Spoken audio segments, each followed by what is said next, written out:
Yaitu apabila harganya naik, yang diminta akan semakin naik. Nah, ini kan berbeda dengan yang berlawanan dengan yang kedua dan pertama. Kalau barang inferior tidak dipengaruhi oleh harga. Kalau barang normal dipengaruhi oleh harga, naik turunnya. Tapi justru kalau barang mewah, itu kalau harganya naik, justru yang minta akan naik. Karena memang tidak berhubungan dengan, ini bukan lagi orang yang membeli itu bukan karena kebutuhan, tapi karena mungkin sudah style hidup. Ya, gengsi, prestis. Orang kalau udah ngomong prestis, ini tidak ada batasannya, wong ini keinginan. Ya. Contohnya adalah mobil mewah, mobil sport. Mobil sport itu kalau harganya di bawah 500 juta, 1 M malah nggak ada yang beli. Ya, ditertawakan orang, ditertawakan mereka yang punya mobil itu. Ya. Apalagi kamu pulang ke desa di Madura pakai mobil sport, diguyi mobil apa kan begitu ya. Karena mereka tahunya mobil yang top ya Kijang Innova begitu. Ya. Apalagi mobil-mobil klasik sing bentuknya gak jelas itu ya, padahal karena itu tidak lagi berbicara kebutuhan dalam arti memenuhi kebutuhannya, tapi sudah memenuhi hasratnya, yaitu keinginan. Kalau udah keinginan tidak ada batasnya. Nah, dasarnya kalau Anda menganalisis ya, bagaimana pengaruh harga terhadap permintaan ya, bagaimana hubungan permintaan dengan harga, Anda harus bisa mengklasifikasikan dulu itu barang apa dulu ya. Kalau barang normal berlaku hubungannya antara harga dengan permintaan negatif ya. Tetapi kalau barang mewah hubungan harga dengan jumlah permintaan justru positif. Tapi kalau barang itu adalah barang inferior ya, baik naik maupun turun tidak ada pengaruhnya. Nanti akan kita pelajari ya pada saat kita berbicara tentang elastisitas. Ini baru nanti begitu. Ya.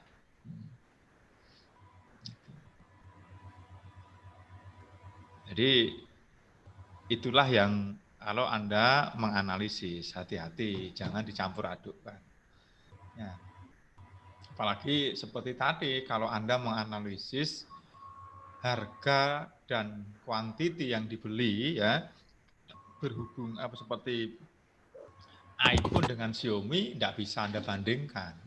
Ya, orang yang membeli handphone Xiaomi itu adalah mereka karena punya pendapatannya atau kemampuan belinya seperti itu, atau mungkin memang dia betul-betul soal fungsional saja. Tapi kalau orang membeli iPhone itu sudah fungsional pasti begitu ya. Terus yang lain seperti hal yang di handphone yang biasa ya, tapi prestis juga iya. Begitu. Jadi karena itu bagi mereka itu akan menaikkan kelas sosialnya mungkin gitu ya. Jadi kalau ada orang yang bawa handphone mereknya Oppo seperti saya ini nggak berani dia nenteng gitu, nggak berani didelik-delik dan yang di tas ya. Tapi begitu handphonenya mereknya iPhone mungkin bagi orang-orang tertentu karena itu menjadi keinginan hasrat biar kelihatan hebat dicantolon yang gini di dadanya terus dibalik ya kan dibalik biar kelihatan apel kroaknya ya, itu lain lagi ya. Dan tadi ada yang tanya bagaimana kalau permintaan Islami gitu ya, Anda bisa ini ya di dalam permintaan Islami itu negara tidak boleh intervensi apabila harga berjalan normal. Tapi kalau harganya tidak normal itu bisa merugikan masyarakat maupun pedagang, negara harus intervensi. Ya. Ini hostnya siapa? Coba diganti multiple share screen biar saya bisa Mas Rosi ini, Pak. ya share sedikit ini ya.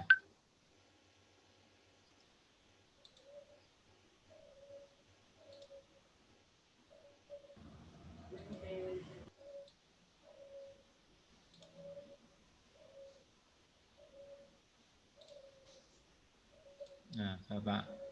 Saya ingin menjelaskan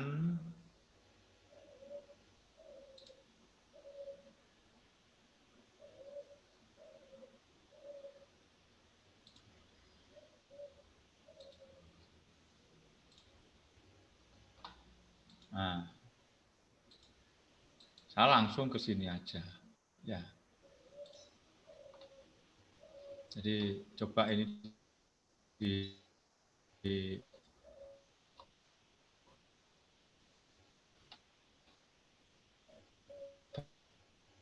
karena di Anas bin Malik ya, ia berkata, orang-orang berkata Rasulullah, harga telah naik, maka tetapkanlah harga untuk kami. Lalu Rasulullah bersabda, sesungguhnya Allah yang menetapkan harga, yang mempersempit dan yang memperluas.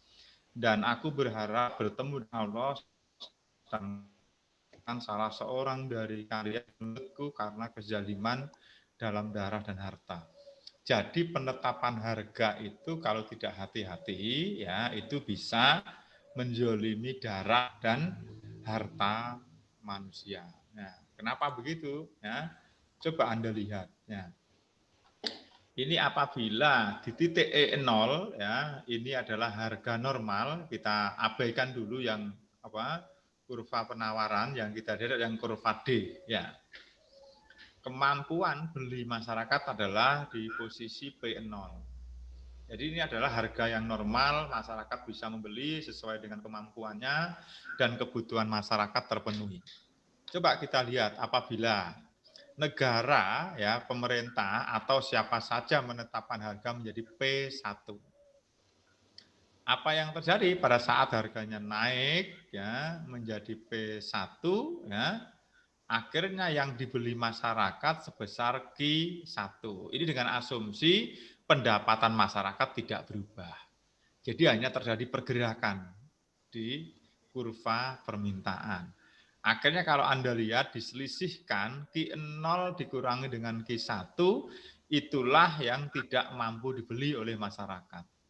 Kalau ini tidak mampu dibeli oleh masyarakat, berarti kebutuhan masyarakat tidak terpenuhi. Nah, disinilah yang dikhawatirkan oleh Rasulullah, inilah menzolimi darah manusia. Darah itu maksudnya adalah kehidupan, ya, yaitu kehidupannya dia akan terancam karena dia tidak bisa memenuhi kebutuhannya. Ya, dan sedangkan yang kedua, apabila negara menetapkan harga di P2, ya, harganya turun menjadi P2, maka kemungkinan yang terjual adalah sebesar Q2. Terjadi surplus penawaran. Ya, inilah yang namanya efek apa? Surplus karena penawaran. Yang diminta kan hanya sebesar Q0, tapi diberi Q1. Tadi hukumnya yang ditawarkan apa harganya turun, yang diminta bisa. Tetapi Anda ingat, pada saat harga sebenarnya P0 dipaksa menjadi P1 ditetapkan oleh negara atau oleh siapa saja ya. Apa yang terjadi? Yang seharusnya pedagang mendapatkan harga ya sebesar P1 ya sebesar P0 dipaksa menjadi P2.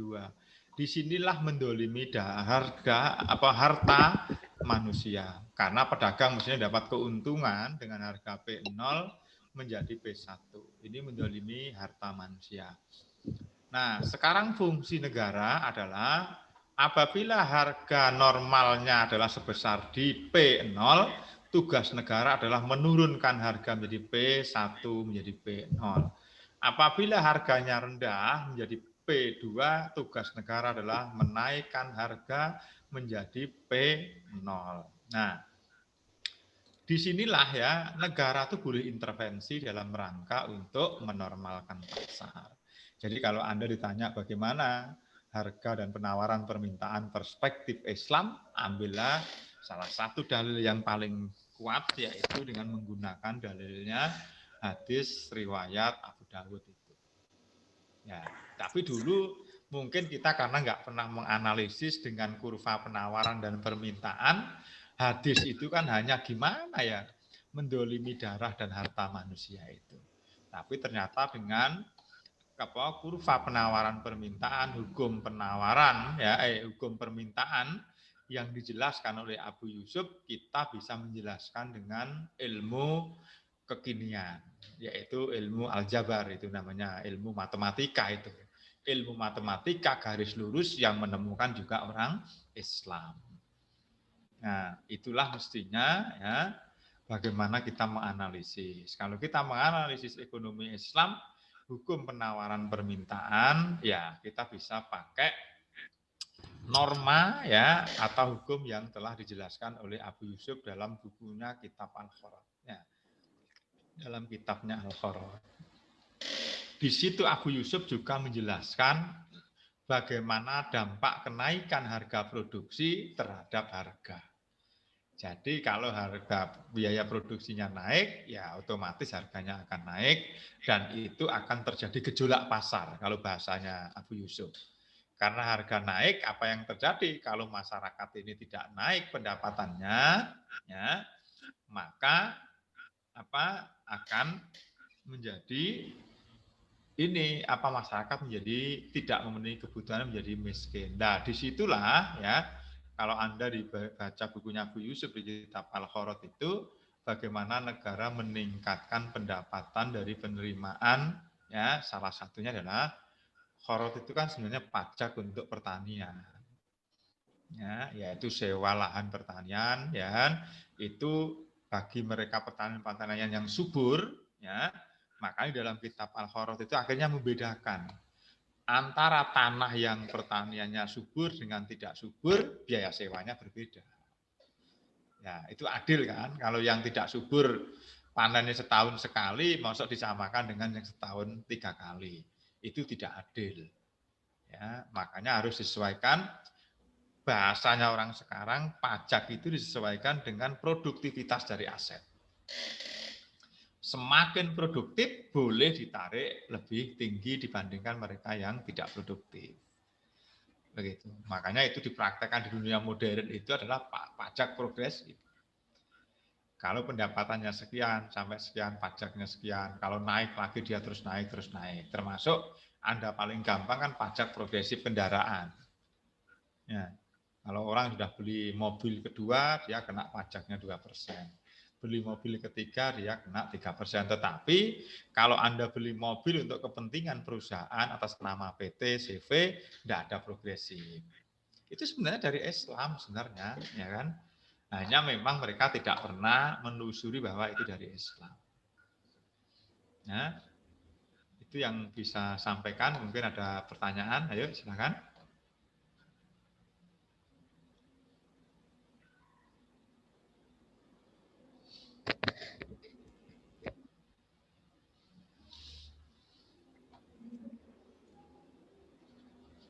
Ayo silakan.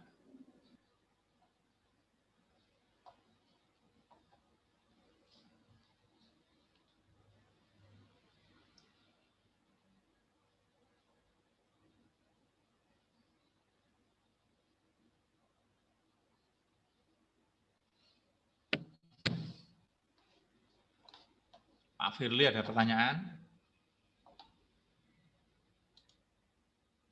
Cukup Bapak. Oh, ya. Yang lain silakan ya.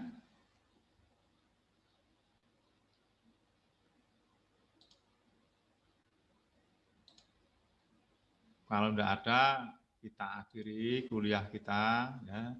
Insya Allah kita akan ketemu lagi di minggu depan dalam kondisi yang lebih baik, dalam kondisi yang kita lebih semangat lagi, ya. Amin. Dan tentunya kita selalu mengharap kepada Allah Taala bahwa kita selalu dimudahkan dalam mempelajari ilmu-ilmunya.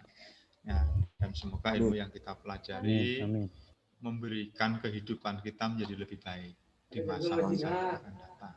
Ya, terima kasih. Ya. Saya akhiri sampai sekian. Akhirul kalam. Wassalamualaikum warahmatullahi wabarakatuh. Waalaikumsalam Waalaikumsalam warahmatullahi wabarakatuh.